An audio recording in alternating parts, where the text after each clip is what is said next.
Hey guys, this is Joe here. Yeah, it's been a while, about 5, 6 months since I last posted anything here. Uh, Events have came, of which you can see that, well, from our last posting when I showed the setting up the Lavu, we moved. Stopped renting and bought our own place. And secondly is the job that I have. It's been 1 month days, 1 month nights, 1 month days, 1 month nights, so it goes day, nights. And now, well, I'm back on nights again. Yay. That's just kind of throwing things into work. Secondly, is we had a pretty harsh winter around here. Surprisingly, I mean, we got hammered. The mountains got hammered with snow. And then just when I thought, okay, great, warmed up enough, I could go out. We had some pretty nasty storms here. Just wind like you wouldn't believe. 100-mile-an-hour winds that knocked over a couple semis here. Then, typical Nevada weather goes from winter, 2 weeks of spring, to summer. Now we're like cooking it with 100 plus degrees. Today's supposed to be only in the 90s. And, but anyways, enough of that here. I'm going to show you some of the gear that I take with me on my jaunts, whether it be camping, extended camp, or just an outdoor thing. Which is I have the Italian rucksack here. See, it's a very popular item. If you get it, get it. But I like it. My only complaint is it doesn't have enough storage space in here for my cooking pot, which is a headache at times because I like to make soups out there. But a Sven saw, which I haven't had this for years. I've just got this recently. It's got some new stuff too. But I used this when I was back east to make my shelters, and I'm loving it. I mean, I've always liked it. It's easy. The only drawback is that if you lose this screw here, it all don't work too well. Recently, I got a survival takedown bow. Basically, 45-pound weight. Goes from 35, 45, 50 pounds. I got it from the Expector Bows. One of the new items I've bought. I played with it a few times. I'm liking it. The only drawback that I could see with it is that sometimes it could fall out if you don't tighten it right away. Some of you have seen this before. I bought this during the wintertime in hopes to go out. I've heard good and bad things about this. Basically, my hope was to go out in the cold, but it warmed up too much, so now it's just too damn hot to take this out in. This is my everyday carry bag I use out there. Went to a taxidermist and I asked if you have any spare hides, be willing to part with, like scraps, and he said, yeah, sure. There's a big pile over there. So I sewed it up. But in my bag is paracord, of course, head wrap, bandanas. You can never have too many bandanas. Another bandana. Zipper bag with my fire steel and cotton balls. Cotton rounds. Work very well. You could use these to clean your face or to get a fire going. My flint and steel kit. Another flint and steel kit.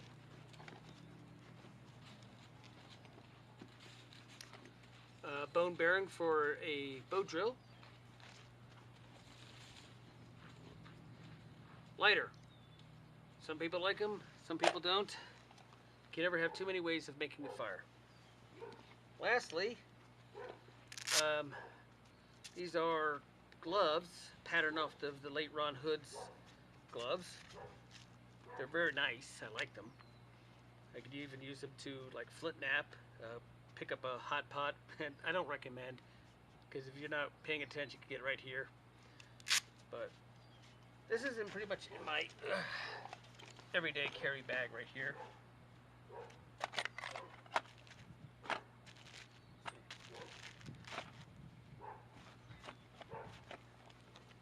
around my neck is a small flint and steel kit. This is the steel, and here's the flint and tin and char cloth in there. Victorinox Forester Swiss Army knife with a locking blade.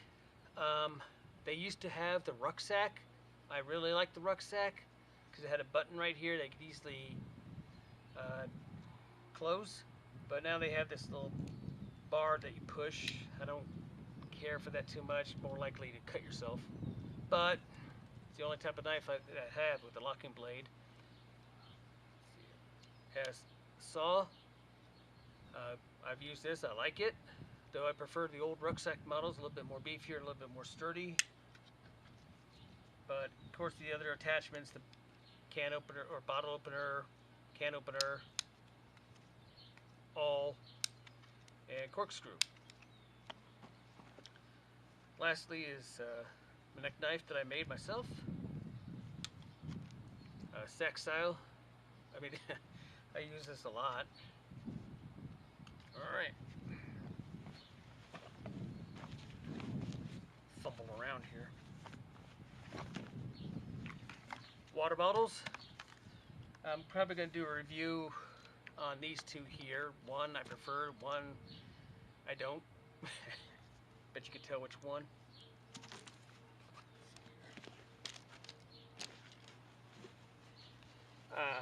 My knives, I'll get to that in a moment.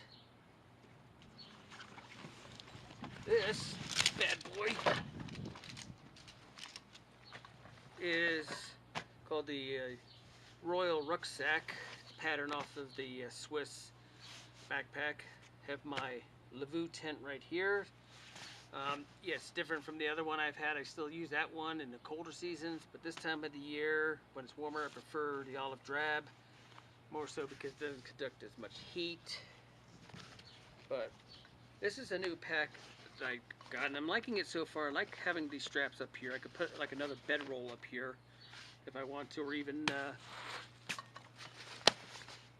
the Czechoslovakian sleeping bag. So.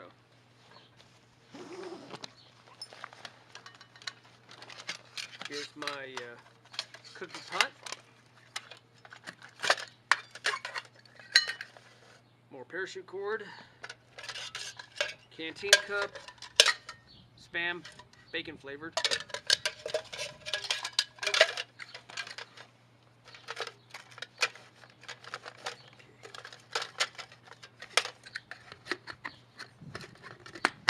Clang, clang, bash.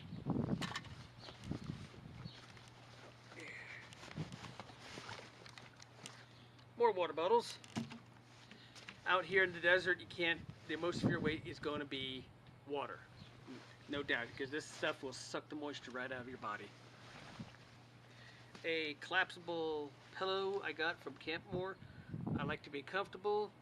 I hate waking up with a crick in my neck.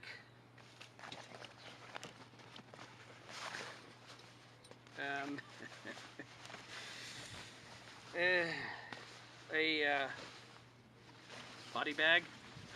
In case I do something stupid, it'd be easier to carry me out. But it's also can be easily used as an insulator and to keep the moisture away from your body. I've had this for at least 15 years. This time of the year, I like to use a fleece sleeping bag. Lately, the temperature's been in the 70s. It makes it nice and uncomfortable trying to sleep in one of these, so you sleep on top. I get eaten alive by the mosquitoes. My folding pan, I got this at Walmart. But that's pretty much it.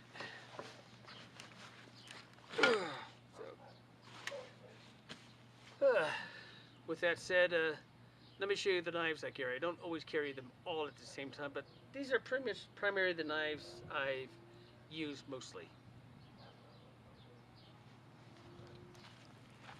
Okay, well, here's my knives. You've already seen these, of course, but primarily camp knives I've used is, well, the ubiquitous Mora. I've used this for a long time. And then there's this version, the original version. I made but the put like leather around the sheath to make it look a little bit more appealing. But more of these knives are probably the best for people starting out or just looking for a nice cheap budget. These 4 knives here is I've made myself. This is one of my to-go knives that I put in my truck, you know, in my to-go kit. It's a nice little camp knife, about 9.5 inches overall. But I've also made the sheath, handle and sheath myself. But I like this knife. It does its job.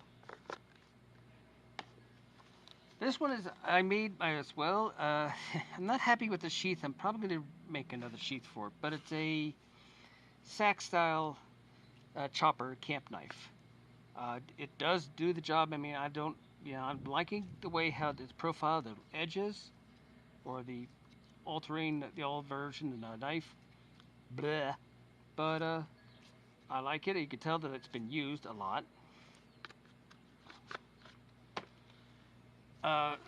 This is my main chopping blade. I patterned it off of certain knives here. I've hammered this one out. This is by far one of my favorite knives for chopping and everything. It's wicked sharp. And I've used it to split firewood. I've used it to dismember game, gut fish. And of course you see I've recently cleaned it, but I like it. Lastly, this is a knife I've patterned off of the puku knife and with traditional sheath that I made. It's a curly maple. I did a wood insert, heated up the knife while it was still before quenching it, and then just burned it in. I like it. This might be turning out to be one of my everyday carries right now when I'm out in the bush. But the sheath, I can't really see the wood insert, but I gouged out the wood to slip the knife in, and just put the sheath around it and made it sort of like a traditional Finnish puku style way. And I love how it just clicks right in. So that's pretty much it. That's some of the basic stuff I carry. I'm sure there's a lot of stuff I've overlooked. But right now, that's pretty much it. Let me just give a little review for the second part here of stuff that I like and don't like.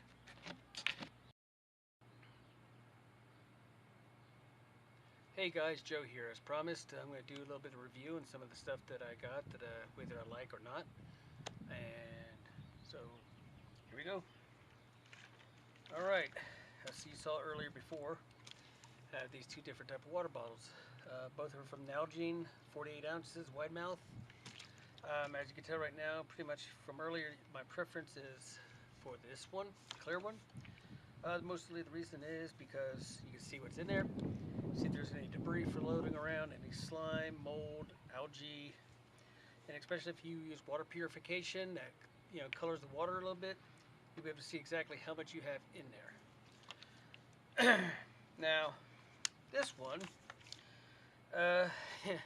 leaves a lot to be desired. When it's opaque, yeah, you can see there's water in there, but and maybe you can see some coloration if you were using water treatment or such.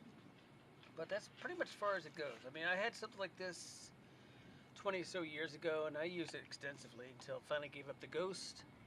So I bought this one. And I have to say, I'm actually kind of disappointed. I don't know what they use now. I mean, supposedly it's BPA free, but I taste plastic. Every time I take a drink from this, I taste plastic. I've bleached it, I've scrubbed it, I've washed it, I've let it sit open, with the cap open in the sun for day and night, and I still taste plastic. I was at an event called Winter Count this past February, and I had this for the entire weekend. It was not fun. I would rather be drinking swamp water or river water, because it was just like nauseating. Just every time it just tastes plastic. I have to dump out the water and refill it, and within a few minutes it tastes like plastic. You know, I just filled this up, and oh yeah, there it is. Yeah, that wonderful plastic taste. With this one, um, nope, taste at all. I mean, nope, just tastes like water. The reason why I bought this originally as well, it was cheap. You know, it was like 8 something, you know, online, and well, you get what you pay for pretty much. This was a bit more expensive. It's like 12 something on the Nalgene site, and it's worth the penny. It's worth it. I would advise buying this. It's 48 ounces, wide mouth, and very strong. Secondly, as earlier as you saw part of my gears, I carry this, the Morcanil hatchet, and I have to say is I like it. It's fairly lightweight, but good balance. It's kind of, the handle is very ergonomic. You can even use it as an ulu to carve. It splits wood, it hacks limbs. It's really durable and it sharpens up very nicely. The only drawback I have to this is the butt or the pole of the hatchet right here. It's fairly thin, and I used it to pound in some stakes, and I have to use some rather substantial stakes when I go out in the mountains due to the fact that the soil is fairly loose and hitting rock and sometimes hard soil. And it, I would rather use a rock or something else to pound in than this thing, but for everything else, for what it's supposed to be used for as a hatchet, it does its job. I mean, I like it. I advise that, you know, getting it. I mean, I advise for getting it, not against it, so just in case. But I like it, so then this is, it goes in one of my packs. The next one is an X-Spectre takedown bow. It comes with, you know, I got the set, so it comes with 3 arrows with field points that could be easily taken off, like so. Unscrew, and you can put your own broadhead on there. They come in different weights, 35, 45, and 55 pound pull. I got the 45 pound pull mostly because that can, you know, it's used pretty much all around for like small game to like small deer. That's pretty much what we have around here is rabbits and small deer. So, but the only drawback I have to this right here is setting it up to be strung, because there's no locking mechanism to keep these pieces from flopping around. But I'm going to string it up here. Top on.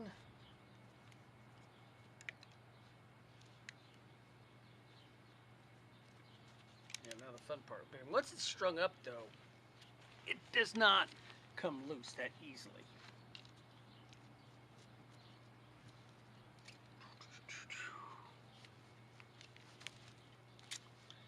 Other leg.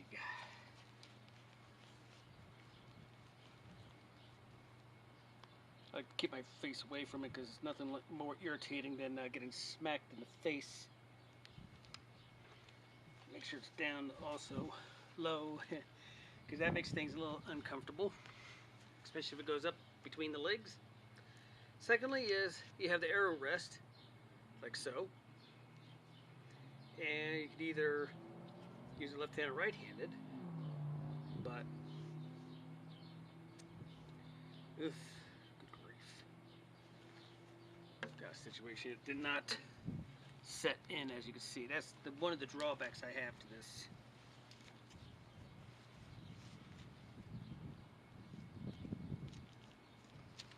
Some of you are anticipating it snapping on me or flying in my face. Yeah, I'm thinking that too.